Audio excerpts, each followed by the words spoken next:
Bazibu Immaculate. From a caretaker to Mzee Bangamba Peter. He has been coming here to get his money. Abada jawa nokufuna sente ze ku bank Abusa bank alinamu sente ze ezuruddemu kuva mu January abada bwajja bamuwa excuse endala ntasayininga bulungi ate mulwadde basooka ne bagamba yiye mwenyini tumulete ng'omuntu ne tumuleta ku bank ya branch ne bagana tuwa kati twagenda emirundi egisuuka mu 3 tebamuwa sente ze mulwadde ayagala sente za treatment ayina commitments ze ng'omuntu yali akola business ayina amabanja agali mu kutwala ebintu byebimu olwa bank eganye mu sente kubanga signature ye teri constant bank endala zakyusa signature ne zinatandika kukosa thumbprint but abawano zona baganye teri reason gye batuwa tubagambe bawandiike bamugamba agabe powers of attorney accounts ayinamu accounts eziwerako ezimu n'agaba accounts powers of attorney abamu babawa kyokka kati ye mwenyine sente ze ne bazimuma sente zalinamu zisuuka million more than 450 million ati baganye mu wakiri abagambe bamuwe million 5 agenda yejanjabise ne bazimuma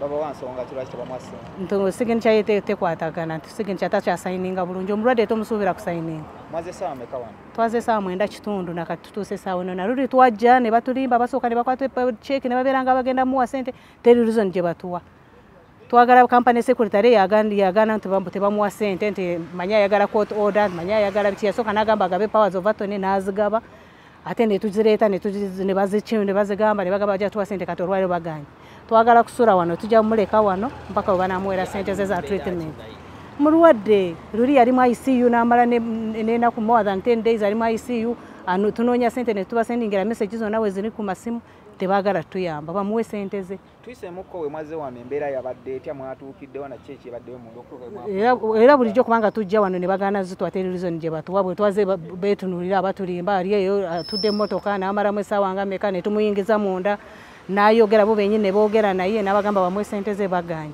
twagala Abusa bank abagikulira mutuyambe muwe musajja sente ze tafa no mzee yabadde asavinga mu sente yali one of the shareholders even abagulawo Nile bank yagulibwa eno bank ali one of the abamu masente ayinza kuba yali boss waabwe but saawa eno tutudde wano tubadde tutudde wano ne ku mulyango ne batufulumya ne baggalawo banka yaabwe tebagala muwa sente nakati saawa eno tunoonya sente za treatment these no one not scanners ayina kugenda ku brain surgery kyokka sente bazimumi papula byonna bye batusaba byonna tubireese baganye muwa sente ze twali twagala banka ennyonyole lwaki teyagala muwa sente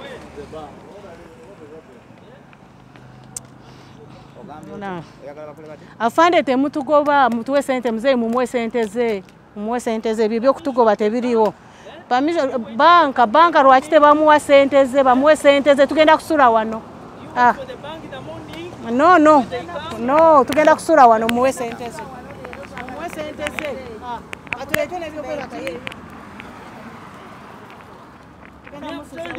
You get out from here because last time we were in Batunyonyore lwaki batusaba ebyo bye baagala ne tubireeta ne batakola musuza wano. Hello.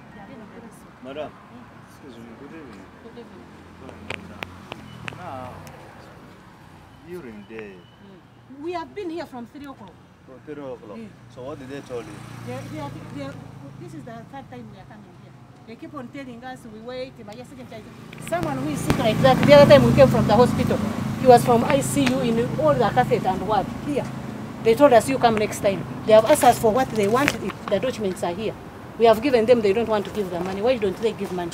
They are not giving us a reason. We say write, put it in writing. Why you are not giving the money? They are not putting. Why? So now how did you conclude with the money?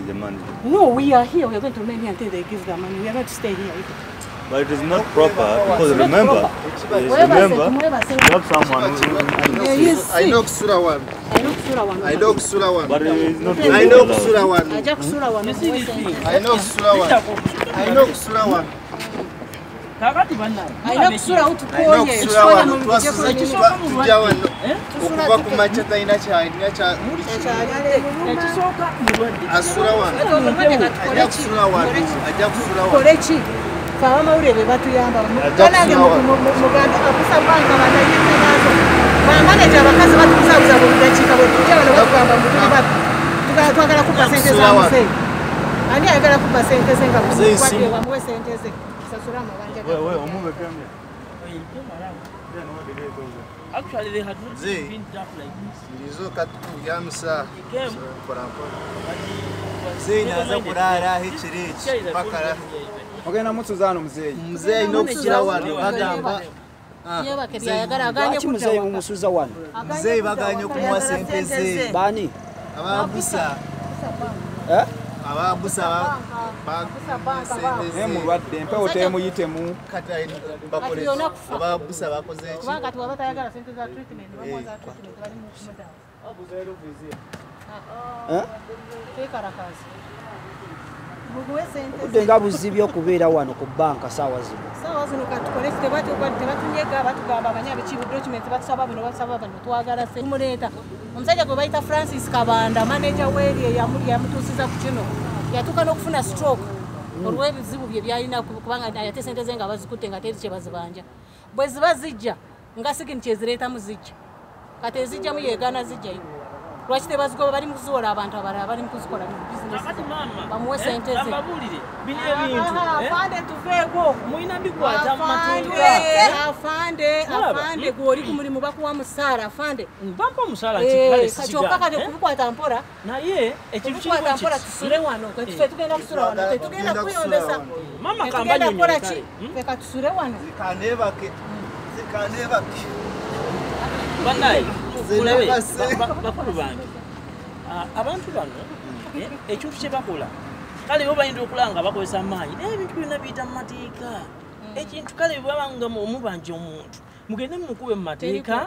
Mugambe nti kale bannaye. ebipapula byonna ne tubireeta Ekintu kiganye tubanja sente zaffe naye afande tetubanja omusajja yakola sente ze yasevinga Saving bazakya bulungi. kati lwaki bazikwata bulungi kati saawa eno tebagala zino bamuwe sente ze ate twagala bawandiike reason ogamba nti omuntu omulwadde ali bwati yakola sente ze oyagala sigini kyebeera etya sigini kyeddemu ebeera etya nga mulwadde twagala kumanya baani bamaneja ba banka tujja ne batukwatira bano ku reception abakyala abali awo oba tebasobola kumaneginga bintu batugula ekiddako tuli batugamba looya ne tuleeta looya mbwate katetumwagala ne bagamba nti manya family issue olwaleero tuzze muwala wa muzeeyi n'amubuuza n'agamba yeetanaba kuba stopinga tubaba bamanyi nti family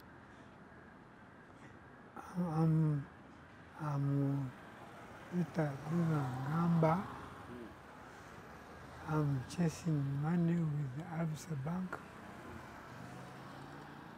which bank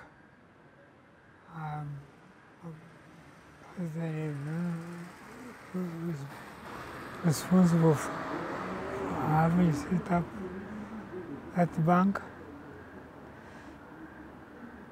and now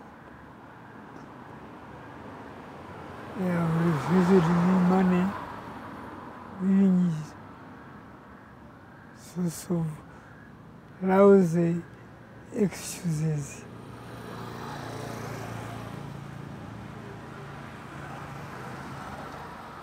So that they can't give me money and I'm sick,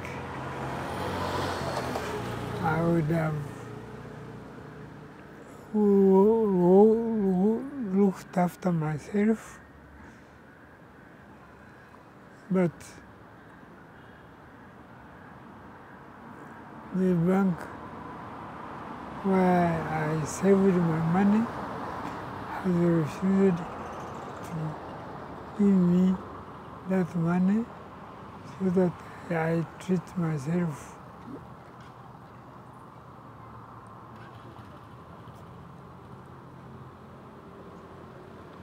how do you feel otherwise? Huh? How do you feel otherwise? I'm bad off health-wise because I don't have money to treat me. My money is all in Absa Bank. So you have decided to come and camp here the whole night?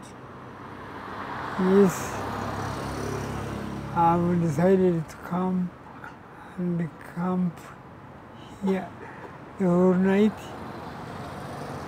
so that I can bring my situation to people who matter, who can help me in this saga.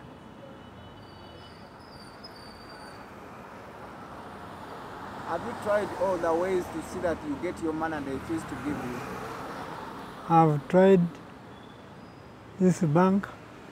They have given me all sorts of fun excuses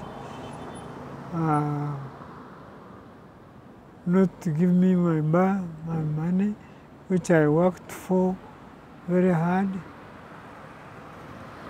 And it's a pity that is the bank that I worked for a long time.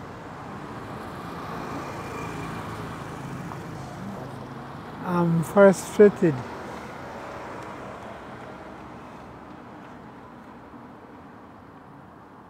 Are you part of Absa Bank? You said you worked for this bank for a very long time. No, I'm no longer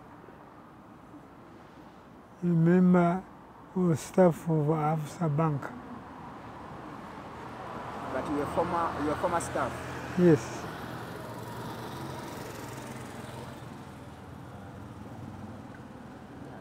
So what reason are they giving you that? Why are they refusing to give you money? What reason? But my signature differs from that one I heard when I was at the bank. How long have you been demanding your money? Since January this year.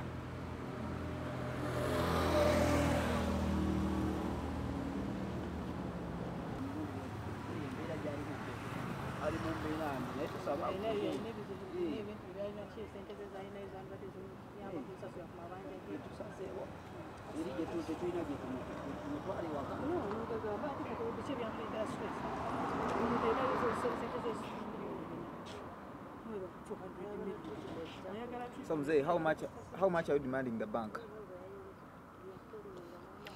400 million. 400 million. So is that money part of your pension or it was your saving money? It is part of my saving money.